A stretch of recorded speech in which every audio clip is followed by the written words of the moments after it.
what's up? It's Tony Campos. You're watching Horns Up Rocks.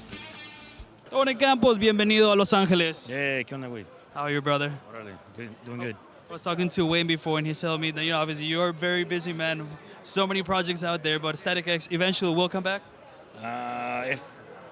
If it does, I won't be involved. Wayne would have to do it without me, but if he wants to do it without me, it's going to cost him because I still own half of everything. So I just don't see him wanting to keep paying me my half. So the band's done, Oh, you're busy. You're with Asesino? Yeah, I got enough on my Prong. plate, Yeah, I mean, I start rehearsals with Possessed tomorrow. We had a couple shows coming up, Key Club, Hellfest in France, and are booking more shows. I got a bunch of weekend stuff with Asesino, a couple of dates out here on the West Coast, a couple of South America dates happening. So, yeah, I'm just staying busy. I mean, busy is an understatement, man. You're one of the hardest working guys out there. But, it is because if you want to be in this, as you have to do it wholeheartedly and sacrifice a lot of things. Otherwise, you won't even bother. Well, it's like the old saying, when you do something you love, you never have to work a day in your life. And I felt like I haven't had a job in 11 years now. It was like just playing bass. I mean, I don't mind working hard because it doesn't feel like work. It's just having fun.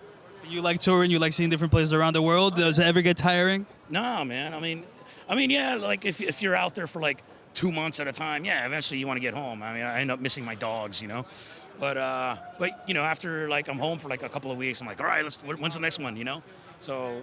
Get anxious. Yeah. That's why I've always done like side projects and stuff because I get antsy sitting at home. I need to keep playing. It's just I go insane if I don't. And Tony, who were the guys you were seeing growing up that you were like, all right, I want to be in a band? Who was that dude? Well, when I was a kid, my first three big influences, bass player wise, were Cliff Burton, Metallica,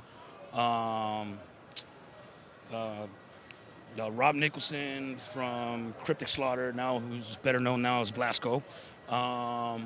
And Dan Loker from SOD. Those three guys, man, really inspired me to pick up bass. Particularly Cliff Burton, the solo stuff he was doing. Like, you can do that on a bass? Wow, So yeah, those three guys really influenced me. And then I heard Slayer, and then I realized I wasn't going to be able to play that fast with my fingers. So that's why I started playing with a pick. And because of Slayer, I can play 1,000,000 miles an hour now. So.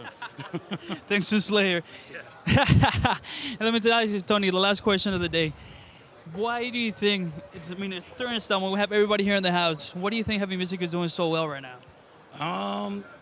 It, like always, man, heavy music has always provided an outlet for Outcasts? Yeah, for outcasts or, just, your frustrations, you hear some heavy music, you go to a show, you go in the mosh pit, you bump into some people, and you just let it all out, and I mean that's what it did for me as a kid, and I every time I play, I see it out in the crowd, people just letting go, and lose your mind. Yeah, and I don't think there's another form of music that lets you do that, so safe to assume that this is going to keep going. Tony, I want to thank you from behalf of all the Latinos in the world for you always, you, Dino, guys like you, we need that. I'm Latino myself, and it's so cool to have people in the business that really represent that every single time they play. They don't forget where they come from. Well, I can't forget because I never left. I live here. So, I keep coming back, The roots, bloody roots. Yeah. Tony, I want to thank you.